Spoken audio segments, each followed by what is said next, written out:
I want to tell you. Number one, baby Julia, she's 2. We've gone from 15 tumors to 1 tumor, from 12 to 1. And the inoperable, there's nothing we can do about it, is gone. And so this week she'll have the surgery on that last one. I don't know if there will be some sort of follow-up treatments that she has to do, but there's not going to be any cancer left. So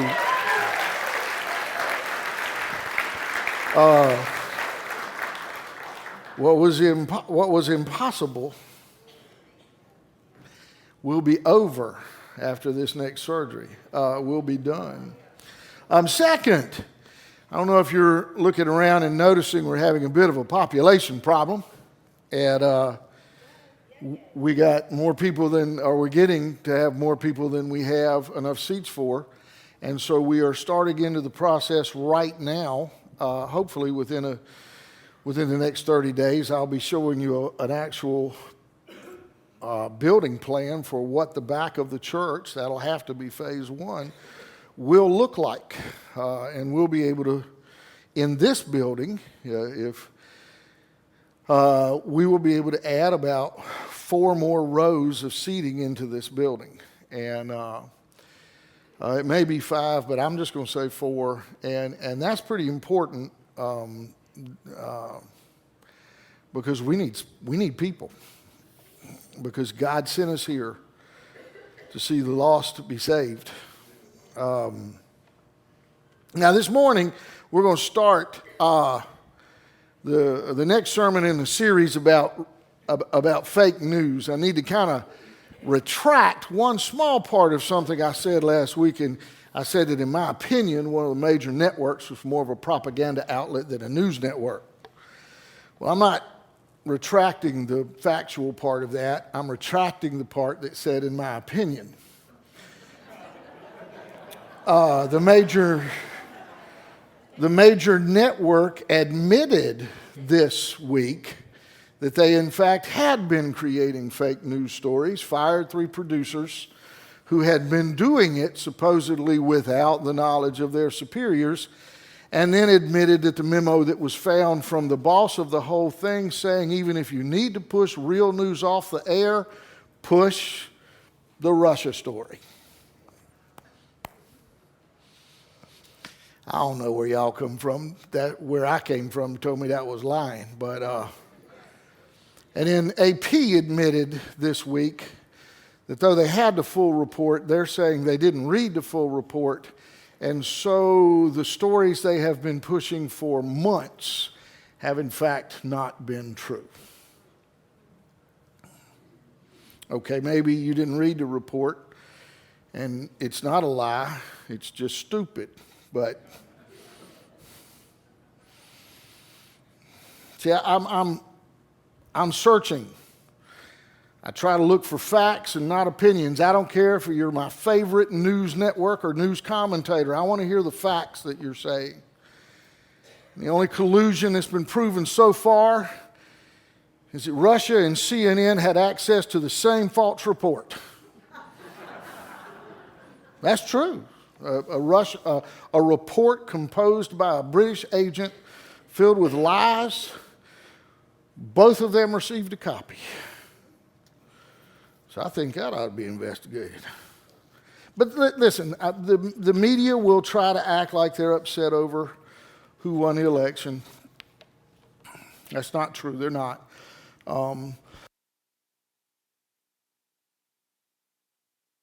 They're upset because they've lost their position of influence among the American people. And that just burns them up.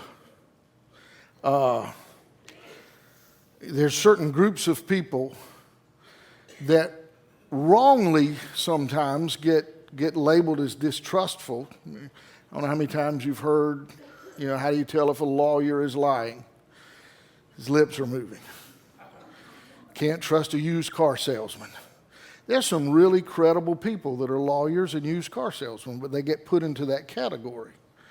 And I would dare say that right now the polling data is showing that news media is at the bottom. And they don't like it. And part of it is our fault, because some of us have so distrusted the news that we've gone to that totally reliable source, Facebook. Fakebook. Because I've been kind of monitoring the stories on Facebook, and over half of them just aren't true. We take them in, hook, line, and sinker. If they say something we wish was true, we believe it. We got to get smart, people. When people go on Twitter, they don't always tell the truth. I don't care who they are. See, the United States as a whole is under assault by the news media, the entertainment industry, and some within the National Education Administration. And then, of course, they're not being hurt by the fact that some religious leaders are preaching man-made truths rather than God-made truths. So we're just in a bind. That's what this series is about. It's about real-life issues and what the Bible has to say of them, whether or not it's right to defend yourself, for a nation to defend itself. What should be our answer when it comes to racism? These are real things, and the Bible has real positions that we should be aware of. This morning, fortunately, I'm going to be talking about human sexuality and biblical relationships. The contrast between the two. I get real uncomfortable talking about this. This is the hardest sermon I ever preach. I may spend half of the time red. You want to see an embarrassed person? Come to me for premarital counseling. It kills me.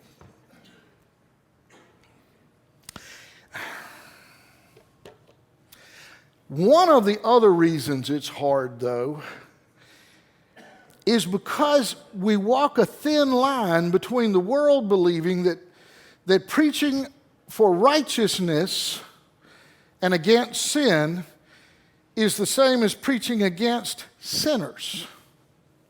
And that's just not true. So I'm not going to use, we shouldn't use ever, words like disgust, judge, pervert, shame. They have no part in this conversation. Words like that target sinners, not sin. So let me tell you something. We have all sinned.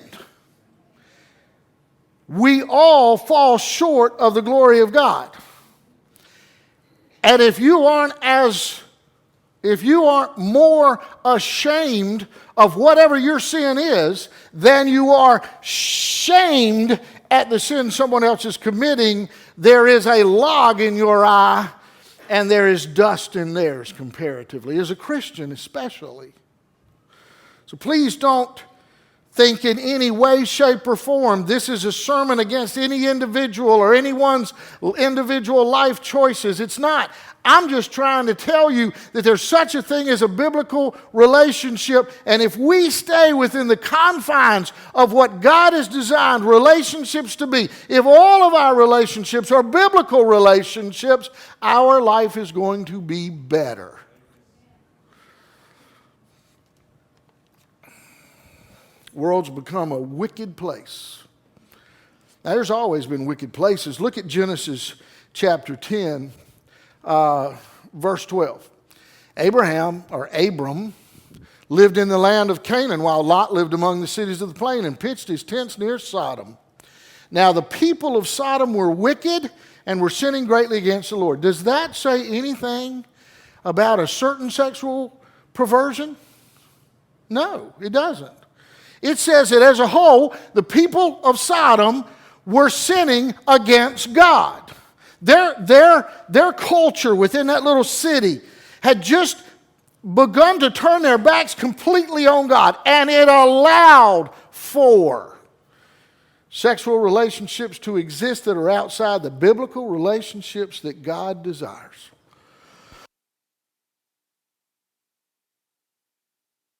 If you read the whole story, you'll see that they were fully capable of murder. It wasn't just one thing. Their whole nature had changed. And there's always been wickedness on the earth. As a matter of fact, while Jesus was walking on the earth, Rome was one of the most wicked places ever existed. You know, in Rome, if Caesar wanted to raise taxes, he could decide to issue a one-time, although it happened more than once, a one-time 100% tax on all inheritance. And then he'd go out and send men around to kill all the rich people. And that was accepted. Homosexuality, bestiality, incest were all accepted parts of their culture. That's a wicked place. Ours is worse. It's not worse. The culture of the Western world, it's not worse because our sins are any greater. It's worse because when Jesus was on the face of the earth, when he was walking in Jerusalem, the gospel had not been spread to Rome yet. They didn't know any better. We do. And still we are accepting wickedness in our society. The world started by saying there were no absolutes. I can remember being in college and being taught humanistic teaching that every culture, every person had a right to set their own absolutes, that there were no absolutes, that it was wrong to live in a certain standard such as what the Bible and Christianity, this isn't a Baptist college. It was wrong to have to live by those standards because every man had the right to make those decisions for himself. But what amazes me is the people who say there are no absolutes are constantly writing absolutes that everybody else has to follow. And if you don't follow them, you're called intolerant. And they pass laws. They'll put your business out of business. In some cases, they'll refuse for you to have government, things that the government allows everyone else to have. So the reality is in my lifetime, homosexual behaviors, transgender life choices have been completely accepted by our culture. Recently, incest and pedophilia were redefined from aberrant behavior to abnormal behavior. It may not mean much to you. Aberrant is considered against the laws of nature. Abnormal is within the laws of nature, but something that you ought not to be doing by cultural standards. But the people who changed that do not believe in cultural absolutes. This was the exact same change that was made on the definition of homosexuality in the 1950s. So you tell me where we're going. See, there are three groups of people that are in charge. And all three groups of people have been a part of the problem. One are that small minority that believe there should be no rules. They want to be able to decide for themselves how they're going to live. They say as long as it doesn't hurt anybody, then it's all right. Most of the media, the entertainment industry belongs to this group. And as a matter of fact, you could ask some of the people in that group, if you don't belong to that mindset, it's almost impossible for you to get into those industries. And there's this large group that's in the middle, and they believe they can hide. They can just keep their head down and pretend that the no rules group won't affect them. They don't agree with the no rules group, but they're so scared of being called intolerant or made fun of that they don't say anything. They forget, though, that their children are going to have to live in the world they leave. And then there's those who have a relationship with God and believe that His Word gives them no choice but to live by a set of absolutes and to so live by those absolutes that they become a positive witness to the world around them. And they've been part of the problem too, because they haven't lived by all of those absolutes. They've only lived by some of them. So the world is sitting there watching and going, if you don't live what you believe yourself, why are you so upset that I don't live what you believe? What does the Bible say?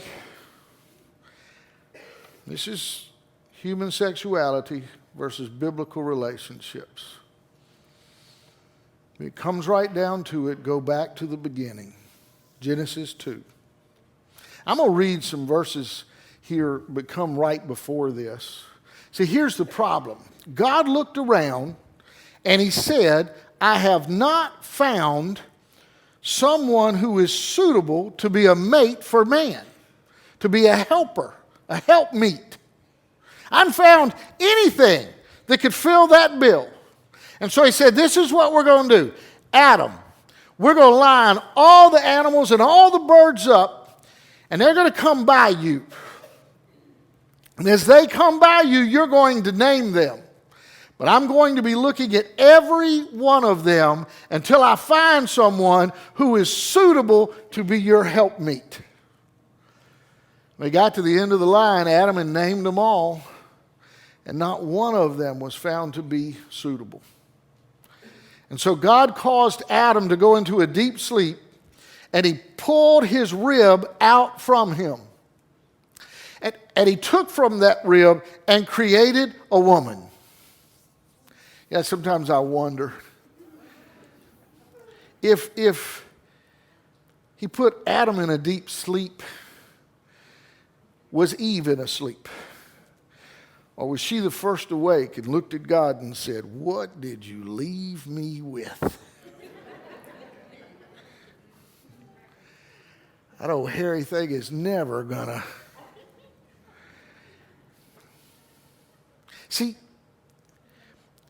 when God did that, he knew a couple things. He'd already created within animal kingdom systems of procreation. He said, you know what, I want birds to be able to create birds and dogs to be able to create dogs. And so I want this suitable helpmeet to be able to create more humans. So I need something that can procreate. And so he created woman to be different from man. Listen, if God is all powerful, could he not have created a man to be with Adam? But he didn't. He created a woman to be with Adam. And so he set in motion the reality that biblical relationships are confined to that relationship that exists within a man and a woman. But not just that. The man said, this is now bone of my bones and flesh of my flesh, and she shall be called woman, for she was taken out of man. That's why a man leaves his father and mother and is united to his wife, and they become one flesh. Adam and his wife were both naked. Adam and his what? Didn't say Adam and his woman. When God first created Adam and Eve, he said, hey, look here. Marriage is a part of that relationship. If you're going to get to the next verse and say they're both naked and they felt no shame, then you got to understand the husband and wife part has to come in a proper order. So biblical relationships in regards to sex are confined to those relationships between a male husband and a female wife. And you can make all the laws you want to make. We have a law that says abortion's legal. Does that make it right? Hitler had a law that said you could kill Jews and Christians just for being Jews and Christians. Did that make it right? The Muslims have a law that say you can take a homosexual onto a bridge that crosses over a road and throw them off where they'll be crushed to death. Does that make it right? No. None of these things are right. Man-made laws aren't based on whether or not they are right or wrong. God's law, there's law. A marriage, sexual relationships are between two people, a man and a woman who have committed to each other on that level. When we get it out of order, we mess things up, because whether or not you want to admit it, when you introduce sex into a relationship before there is an equal commitment one to the other, the stress and the pressure will mess up that relationship. You say, well, that doesn't always happen. No. But your percentages go way, way up that you'll destroy this relationship. You have two people that aren't really committed to be together forever. And yet they're sharing the most intimate act the world has. If that intimacy comes before that commitment, it's a dangerous ground. And God knew that. Because, see, when we get married, a lot of times when you start with intimacy before commitment, the two people are not equally committed. What happens then? Well, a lot of times it ends up with one person who never wanted to be as committed as the other, and the relationship goes away. But guess what? Sometimes there are circumstances that come out of that intimacy that live on forever. Number of children born out of wedlock in this country is incredible. They're great kids. They got a tougher life to road because mom and dad weren't committed to each other before they added intimacy to this relationship. No, God has a reason. He designed it so that man and woman should be entering into marriage with equal commitments, and not just equal commitments to each other, but they should know that the other person has an equal commitment to God. I'm just going to tell you something. If you're not married and that person's commitment to God is not the first thing you look for, you're probably going to end up wishing it had been.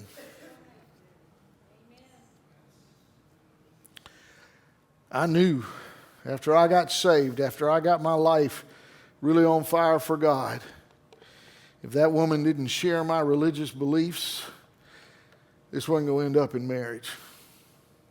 If it didn't end up in marriage, every time I thought about maybe we can date and I can draw them my way, absolutely a mistake.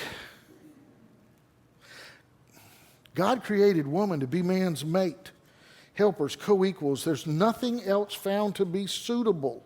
He made one male and one female of all the other animals, so why would we suddenly think that in regards to the human species he would do something differently? And it worked. Adam and Eve were naked and felt no shame. Had it not been for the apple, it would have been eternal. Every sexual relationship that exists outside of the one defined by God takes us away from what God wants for us. God wants us to be blessed. He wants us to be happy. And it steals from us. Let me give you some biblical facts. Number one, sex outside of the biblical relationship between a husband and a wife is unrighteousness.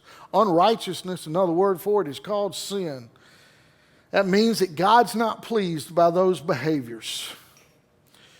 When God's not pleased, we move away from His blessings. We open ourselves up to attacks from the enemy. We fail to reflect the image of Christ to the unsaved world, and we allow our hearts to begin a hardening process which could eventually pull us away from God. That's what happens when we take that sexual relationships out from under biblical relationships.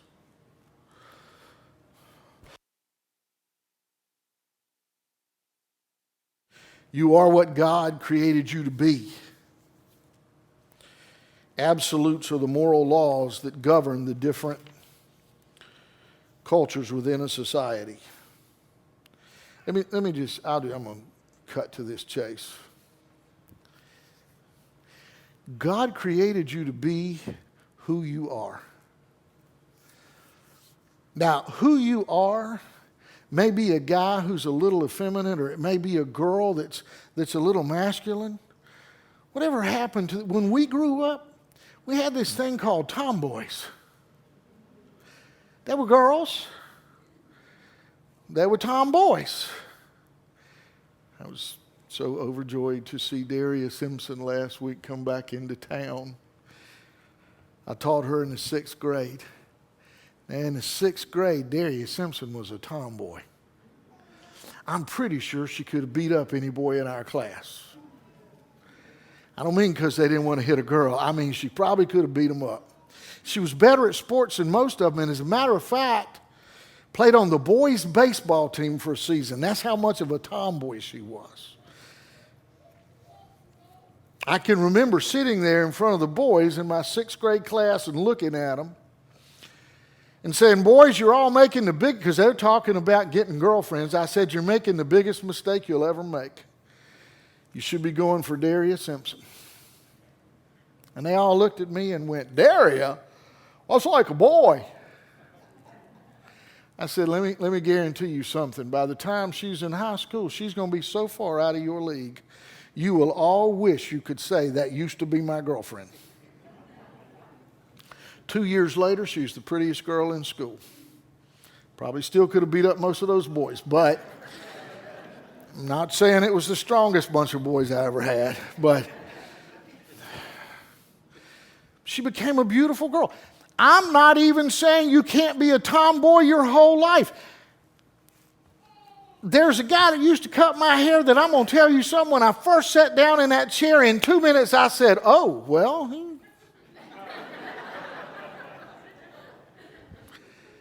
he showed me a picture of his wife and kids. Somebody I know told me about his life. Not one bit of homosexuality within him because he never let society tell him he wasn't born being who he was. He was happy. You look at him and you say, well, couldn't you act a little tougher? Why?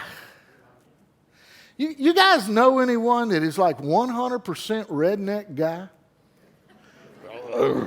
You see, well, look at, we say he's a man.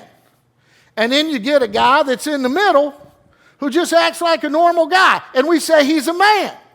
And then we take a guy who has less than culturally acceptable, normal male mannerisms, and we have to put a negative name on him. Why? If he's happy being what God created him to be happy. But God created him as a guy. And you can change a lot of stuff with science. You can. I read a little thing the other day where they're working on a thing that can change your eye color. Why?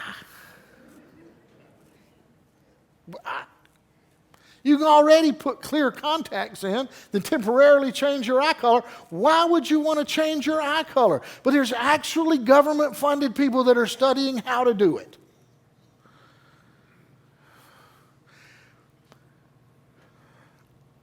I am 5'8.5". I'll fight you over that half. So I used to be 5'9 3/4.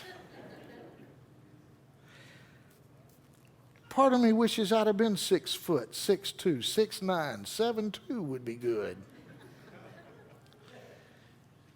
But I am what God created me to be. And that's just a truth. But when society, knowing what God's absolutes are, turn away from God's absolutes and creates its own, that society always fails. Always. Rome fell. No doubt about that. Sometimes that fall can be actual, like Rome. Sometimes it can be economic. Listen, long before the European Common Market was created, Europe had decided to throw God out of their countries. It became the most hedonistic society in the Western world. And guess where they are economically today? They're in chaos over there. I believe that when we pull ourselves out from under God's blessings, we will eventually wish we had not. It may mean lawlessness within a nation. In the United States, we have this mentality of just make it legal. Do you know that they just finished the first exhaustive study in the state of Colorado that shows crime's up, homelessness is up. Since they legalized marijuana, all the negatives have gone up. And the state of North Carolina is still looking toward legalizing marijuana. I've said this a long time ago. Outside of Havelock, North Carolina, there used to be a wheel that you turned. And when you turned the wheel, a boot would come out of the rear wall and kick you in the rear. And people would do it over and over again. When they asked the man why, he said, just to let people be stupid. What do you think is going to happen? The boot always comes out of the wall and kicks you. And it's not like, well, every 10th time I get $1. No, you don't even get $1. You just get kicked in the rear. In our country, we just make it legal for a while. You got too many babies? Kill them. They're inconvenient. You having trouble with drugs? Make some of them legal. Lower the punishment for illegal drugs. Now, somebody looked at me once and they said, well, alcohol's worse than marijuana. While it is true that throwing me out of an airplane at 10,000 feet will make a bigger splat than throwing me out at 6,000 feet, I would rather you not throw me out of either. Both of them are horrendous. We've proven that outlawing alcohol can't work. That doesn't make its harmful effects a reason to legalize other things. Psalm 18:10 says this, as for God, his way is perfect. The Lord's word is flawless. He shields all those who take refuge in him. Now, when it says his way is perfect, he's saying, I've given you my word to serve as absolutes in your life. It doesn't mean I want to dominate you or rule over you, or I'm this guy going, you better do this. I'm not going to strike you with lightning if you don't. In fact, even when you fail to keep those absolutes, I will allow my son to come down to earth and to die for you on a cross so that you can be forgiven for not keeping those absolutes. His way is perfect. His word is flawless. And the benefit of walking on under his absolutes is that he shields us from all harm. So that's why I have to look at you and tell you that there's all kinds of sexual relationships that exist in the world. But there's only one biblical relationship that should contain sex. But when we decide to live it God's way, all of our life becomes better. Stand with me.